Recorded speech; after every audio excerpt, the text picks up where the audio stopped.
Magandang araw sa inyo mga bay, welcome back ulit sa ating channel. At sa video ito, magre-react tayo ngayon sa highlights ng ilan sa mga highlights and plays ng Gilas versus Mexico tune-up game na naganap kahapon. Okay? So, actually patapos itong laban na to, napanood ko lang to. Okay, so magre-react lang tayo dun sa mga plays. Tignan natin yung mga plays nila, yung mga nagawa nilang dun sa game na yon. So, eto si CJ Perez mga bay. Yan, pinasa niya kay Scotty Thompson. So, ayan si Dwight Ramos. So, mayroon ako mga napuna dito sa game nila dito mga bay, ano.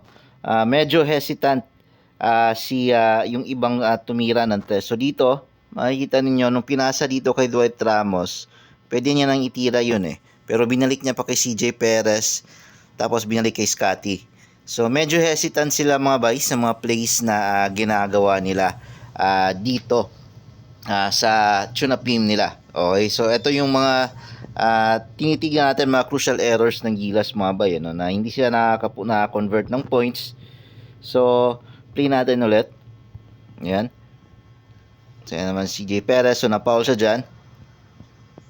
So, yan. So, makikita natin yung problema din natin sa depensa, no? Kinakain si Japet Aguilar ng mga malalaki ng Mexico. Actually pa in terms of kalakihan and physical mga by appearance ng mga players, magkaparehas lang yung Gilas at saka yung Mexico. Ano? Kung mapapansin niyo, halos magkasing laki lang, walang hindi katulad nung sa Montenegro na makikita mo talaga yung size difference. Dito sa game na to, ganon din. So medyo halos pantay lang, kaya dikit yung laban kahit wala tayong Clarkson. Yung playing style ng Mexico halos katulad lang din ng Gilas eh. May pagka-similarity sila. Mapapansin niyo yung point guard nila. Okay? Yung point guard ng Mexico at saka si Scotty halos magkasing laki at magkasing tangkad lang eh. Okay, so pagdating dito itong big man ng Mexico at si Junmar magkasing lapad lang din eh. At saka magkasing laki lang. So match na match talaga yung Mexico at saka yung Gilas. Okay, so kaya nakasabay yung Gilas kahit wala tayong Jordan Clarkson dito. Okay, so ayan, makikita natin dito si Scotty yung nagdadala ng bola. Ayan, na turnover si Scotty mga bay. So medyo hindi pa talaga ganun kapulido yung galawan ng Gilas Pilipinas kontra dito sa Mexico mga bay, ano. So ayan na naman si Scotty, balik kay CJ Perez. Hindi pala si Ravenna pala, ito si Kiefer. Si Kiefer na inupo na dito si ayan na si Junmar. Kayang-kayang kaldagin ni Junmar yung sentro ng Mexico eh. So yan, so makikita niyo yung pasahan, balik natin dito Hindi ganoon niya pulido yung pasahan ng Gilas. Okay? So ayan, muntik na magka-turnover yan. Tumira ng tres. So hindi actually yung Mexico hindi din sila ganoon ka taas yung 3-point per shooting nila eh. Almost the same lang din sila ng Gilas. So balikan natin, ayan si Japet. Ito, mostly yung mga plays nila, halos ng plays nila dito dumadaan kay Junmar. So ayan si CJ Perez. Ayun, si Kai Soto tumira. So ganun hindi talaga ganun kaganda yung 3-point shooting ni Kai Soto. So ayan, makikita nyo ulit na box out si Kai Soto mga bay, ano, ng malaki ng Mexico. So ayan, tumira si Kai Soto ng 3. Tingnan natin kung saan pupunta si Kai Soto. Ayan. Nung tumira ng pansinin niyo mga baya, nung tumira ng 3 si Kai Soto dito, ang ginawa ni Kai Soto, tumakbo siya dito palabas. So ang ginagawa ni Kai Soto, gusto niyang kunin yung bola dito kay Kiefer Ravenna.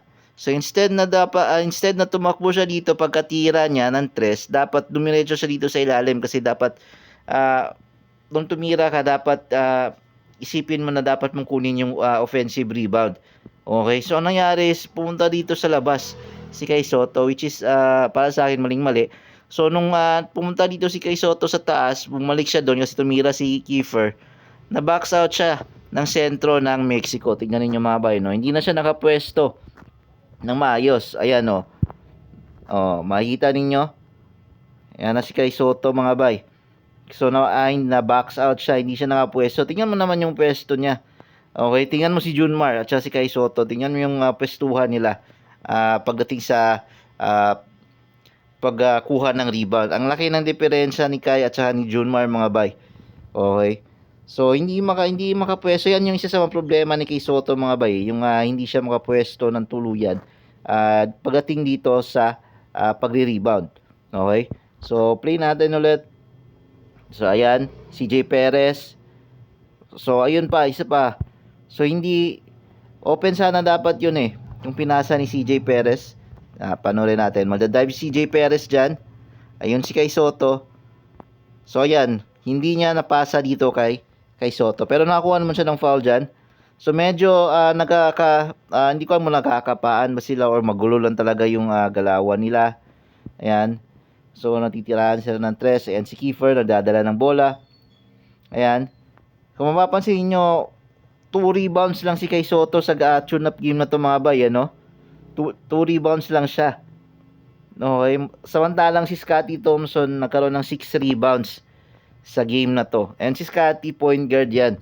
And mas malaki pa yung na yung bag niyang rebound compare kay Soto dahil nga sa hustle play ni Scottie Thompson. Okay? So, balik tayo sa game. Ayan. So, tingnan natin yung depensa nila. Ayan, so nakakaroon ng switch. Ayan, so na-open yung tres. So, si EJ Edu lumalabas. So, ayun, maganda yung depensa nila doon. Nagkakaroon ng distraction dun sa pasahan ng kalaban.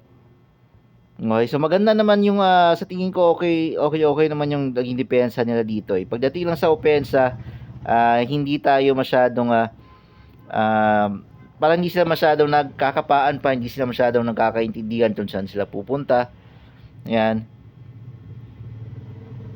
So, eto si Pugoy na yung tumatao dito sa gwardiya. So, ang ginawa nila dito is yung tumatao sa gwardiya nila si Scottie and then pinalit si RR Pugoy. Actually, maganda yung pinakita ni RR Pugoy dito, isa sa mga leading scorer ng Gilas. Okay, so maganda rin naman yung nagagawa ni Kiefer dito kasi halos nga yung pagdating sa kalakihan mga bay ng players magkasing laki lang din yung Gilas at saka yung Mexico. So yan, fast break points. So hindi din ganong kaliksi yung mga Mexicano mga bay, no? Medyo may pagkamabagal din sila pagdating sa transition defense. So yan, nalibre sa treso. Kita niyo parang mga baldog din yung Mexico kung maglaro. So yan, tumira ng tres si Edu. So ayan, isa talaga sa problema natin dito is yung 3-point shooting natin talaga. Kulang na kulang pa yung 3-point shooting ng Gilas. Okay, so dito talaga tayo makakaroon ng problema. Madadali tayo sa 3-point shooting and then especially pag Dominican Republic yung kalaban natin, madidihado tayo sa depensa dahil yung Karl Anthony Towns may tira talaga sa tres and kailangan mag-stretch ng mga big mans natin para depensahan si Karl Anthony Towns. So medyo mahirapan siya depensahan sa labas at sa loob itong si Karl Anthony Towns. So dapat yung mga big man na didepensa kay Towns may ma-agile and may mobility talaga. Siguro EJ Edu or Japet Aguilar yung posibleng magbabantay dyan sa kay Karl Anthony Towns. So makita ninyo, tumira naman ng tres si Kiefer Ravena, pero kita ninyo yung hustle ni Junmar Fardo pagkuha ng offensive rebound, ano? So ayan, Jamie Malonzo yung dala. Ayan, so one-on-one plays yung nangyayari. And alam naman natin pag wala nang mapuntahan yung Gilas, nag-one-on-one plays sila. So walang hindi naman ganoon ka-taas yung percentage sila pagdating sa mga one-on-one plays nila. So yan, yung depensa, ayun, buti ng ka-turnover. Tingnan natin yung fast break. Ayan. So maganda yung chemistry ng ibang mga players ng Gilas pagdating sa game na to. Okay. So yun yung mga napansin natin dito sa laro ng Gilas at sa tune-up team ng Mexico. So yun lang mga bay. Maraming salamat sa panonood.